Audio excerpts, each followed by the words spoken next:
Assalamualaikum warahmatullahi wabarakatuh. Shalom Om Swastiastu, Namo Buddhaya. Salam kebajikan.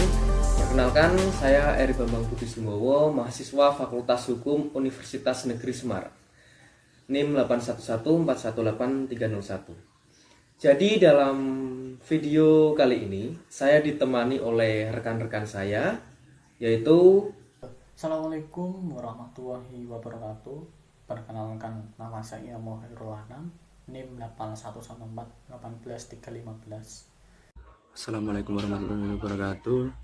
Perkenalkan, nama saya Ilham Khairuddin Sanjaya, NIM 81118116. Perkenalkan, nama saya Debiasa Krisviera, NIM 811141418146. Assalamualaikum warahmatullahi wabarakatuh. Perkenalkan, nama saya Hendrawan Maulana, NIM 8111418287. Assalamualaikum warahmatullahi wabarakatuh. Perkenalkan, nama saya Dasri, NIM 8114181037. Jadi dalam kesempatan kali ini kami akan mempresentasikan sebuah materi, yaitu mengenai pentingnya peran hak kekayaan intelektual terhadap kesejahteraan pelaku UMKM atau usaha mikro kecil menengah. Jadi dalam membahas mengenai pentingnya peran HAKI terhadap kesejahteraan pelaku UMKM atau usaha mikro kecil menengah, yang pertama kami akan menjelaskan terkait perlindungan HAKI bagi UMKM. Jadi perlindungan HAKI itu menyangkut dua hal. Yang pertama adalah terkait hasil ide, hasil pemikiran, kreativitas manusia. Kedua, terkait dengan kehendak orang tersebut untuk melindungi idenya atau melindungi hasil pemikirannya atau kreativitas yang dihasilkan.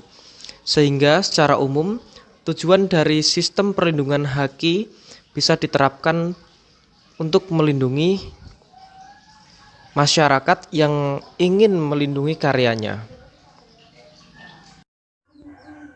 Selanjutnya, perlindungan HAKI bagi UMKM. Perlindungan HAKI sebagai konsekuensi Indonesia telah meratifikasi ketentuan WTO melalui Undang-Undang Nomor 7 Tahun 1994. Perlindungan hukum HAKI bertujuan untuk mendorong timbulnya inovasi, pengalihan dan penyebaran teknologi serta diperolehnya manfaat bersama antara penghasilan dan penggunaan pengetahuan teknologi untuk menciptakan kesejahteraan sosial dan ekonomi serta keseimbangan antara hak dan kewajiban. Yang selanjutnya, perlindungan HAKI bagi UMKM, yaitu perlindungan hukum dapat memberikan rasa aman kepada pemilik untuk memanfaatkan karya intelektualnya demi menghasilkan manfaat ekonomi. Hal ini sekaligus merupakan upaya preventif tindakan merugikan yang dilakukan oleh pihak lain, khususnya apabila produk tersebut telah beredar di pasaran. Adanya jaminan perlindungan hukum, maka pihak-pihak lain yang ingin memanfaatkan HAKI tersebut wajib untuk meminta lisensi pada pemilik. Lisensi yang telah diberikan mewajibkan pihak lain harus membayar royalti kepada pemilik sesuai dengan perjanjian. Royalti inilah yang merupakan manfaat ekonomi. Yang merupakan dasar konstitusional dari keberadaan HAKI adalah mengenai perlindungan dan kepastian hukum seperti tercantum dalam pasal 28D ayat 1. Setiap orang berhak atas pengakuan, jaminan, perlindungan dan kepastian hukum yang adil serta perlakuan yang sama di hadapan hukum. Pengakuan, jaminan, perlindungan dan kepastian hukum serta perlakuan yang sama di hadapan hukum jika diwujudkan, maka akan muncul rasa aman dalam diri subjek kreatif sehingga dapat memunculkan kebebasan untuk berkreasi. Baik, saya akan melanjutkan terkait peran UMKM dalam perekonomian nasional. Berdasarkan ketentuan pasal 1 junto pasal 6 Undang-Undang Nomor 20 Tahun 2008 disebutkan bahwa usaha mikro adalah usaha produktif milik orang perorangan dan atau badan usaha perorangan yang memenuhi kriteria memiliki kekayaan bersih paling banyak 50 juta rupiah, tidak termasuk tanah dan bangunan tempat usaha, atau memiliki hasil penjualan tahunan paling banyak 300 juta rupiah.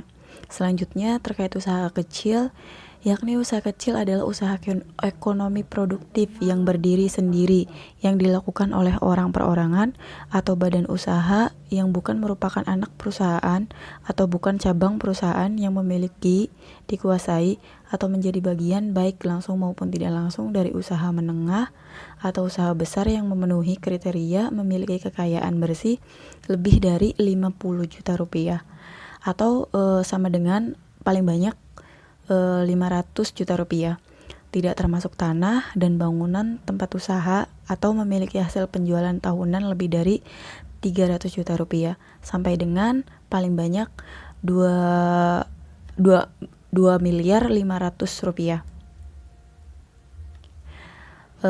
Terus ada juga terkait usaha menengah, yakni usaha ekonomi produktif yang berdiri sendiri, yang dilakukan oleh orang perorangan atau badan usaha yang bukan merupakan anak perusahaan atau cabang perusahaan yang dimiliki, dikuasai, atau menjadi bagian baik langsung maupun tidak langsung dengan usaha kecil atau usaha besar dengan kriteria memiliki kekayaan bersih lebih dari 500 juta rupiah sampai dengan paling banyak 10 miliar rupiah, tidak termasuk tanah dan bangunan tempat usaha atau memiliki hasil penjualan tahunan lebih dari 2 miliar 500 juta rupiah sampai dengan banyak 50 miliar rupiah.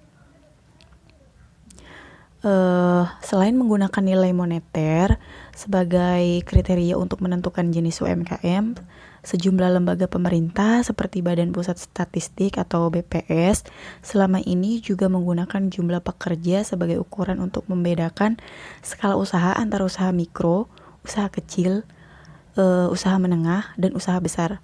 Menurut BPS, usaha mikro atau di sektor industri manufaktur untuk disebut industri rumah tangga adalah unit usaha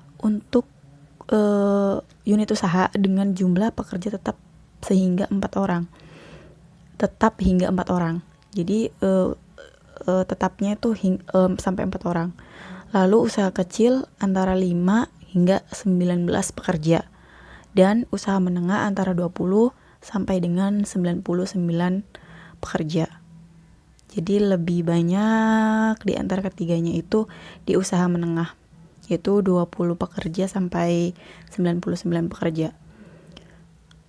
Lalu di sektor UMKM juga mempunyai peran yang sangat strategis dalam perekonomian Indonesia. Selain catatan sejarah yang menunjukkan bahwa hanya sektor UMKM yang bertahan dalam kolapsnya dari krisis ekonomi yang terjadi pada tahun 1998. Sementara sektor usaha yang lebih besar justru tumbang oleh krisis. Dan selanjutnya akan dijelaskan oleh rekan saya. Terima kasih. Pentingnya HKI bagi UMKM. Dalam konteks UMKM, HKI memiliki pengaruh positif. Paling tidak terdapat beberapa manfaat yang dapat dilihat dari sisi ekonomi, perlindungan hukum, maupun dari sisi pemacu kreativitas, antara lain yang pertama sebagai aset perusahaan, yang kedua sebagai pemacu inovasi dan kreativitas, yang ketiga sebagai image building, yang keempat sebagai pendukung pengembangan usaha, yang kelima sebagai perlindungan hukum dan pencegah persaingan usaha tidak sehat serta peningkat daya saing. Prosedur pendaftaran HKI UMKM. Prosedur pendaftaran hak kekayaan intelektual kini semakin mudah karena dapat dilakukan secara online. Mulai 17 Agustus 2019, Direktorat Jenderal Kekayaan Intelektual atau DJKI sudah menyediakan fasilitas yang memungkinkan pendaftaran hak merek, desain industri, dan paten secara online. Prosedur pendaftaran HKI UMKM secara offline. Yang pertama, mengajukan permohonan kepada DJKI dengan melengkapi persyaratan, lalu permohonan pendaftaran hak merek diajukan dalam 2 rangkap atau dokumen, diketik dengan bahasa Indonesia, serta memakai formulir yang disediakan DJKI. Formulir permohonan hak merek memuat sejumlah data. Surat permohonan pendaftaran hak merek dilampiri sejumlah dokumen. Yang terakhir, sedangkan alur proses pengajuan permohonan pendaftaran hak merek di DJKI bisa dilihat melalui link di internet. Prosedur pendaftaran HKI UMKM secara online.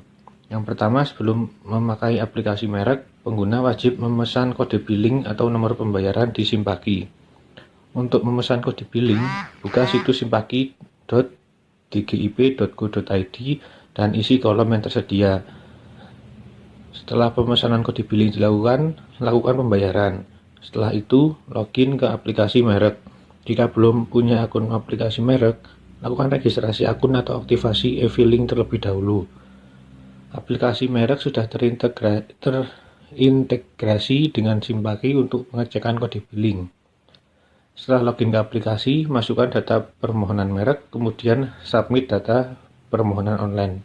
Yang terakhir, data permohonan yang sudah disubmit dapat dicetak dan akan dicek oleh petugas. Selanjutnya, prosedur pendaftaran HKI UMKM. Yang pertama, tarif pendaftaran hak merek bagi UMKM dan umum. Ketentuan tarif pendaftaran hak merek di DJKI atau Ditjen KI telah diatur dalam PP nomor 28 tahun 2019. Tarif tersebut termasuk dalam kategori penerimaan negara bukan pajak atau PNBP.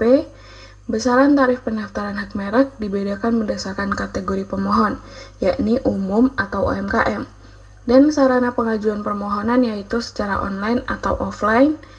Menurut PP nomor 28 tahun 2019 juga mengatur besaran tarif perpanjangan jangka waktu perlindungan merek. Selanjutnya, tarif permohonan pendaftaran merek. Jadi, tarif pendaftaran hak merek untuk UMKM sebesar 500.000 jika secara online dan secara offline sebesar 600.000. Yang kedua, tarif pendaftaran hak merek untuk umum yaitu 1.800.000 secara online dan 2 juta secara manual atau offline. Selanjutnya, dalam jangka waktu paling lama 6 bulan setelah berakhirnya perlindungan merek, tarif untuk UMKM sebesar 2 juta jika perpanjangan secara online dan 2.400.000 jika melakukan perpanjangan secara manual atau offline. Yang kedua, tarif untuk umum itu sebesar Rp4.500.000 jika secara online dan Rp5 juta secara manual atau offline.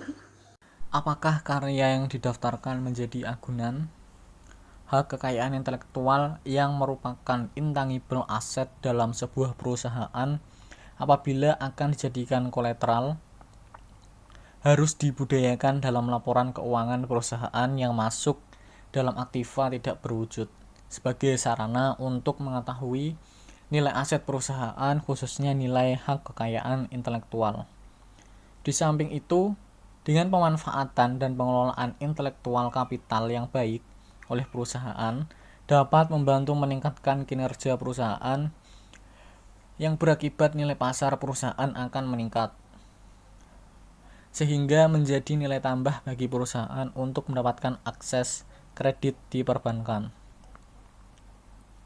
Penafsiran secara analogi dapat dikatakan hak kekayaan intelektual sebagai bagian dari hukum benda, yaitu benda bergerak yang tidak berwujud, mempunyai nilai atau value yang dapat beralih atau dialihkan karena perjanjian hak kekayaan intelektual masuk dalam ranah hukum benda. Hak kekayaan intelektual termasuk benda bergerak yang tidak bertubuh atau abstrak, mempunyai nilai atau value yang patut diperhitungkan dalam lalu lintas perdagangan global. Hal ini dimungkinkan sebagai objek jaminan fidusia.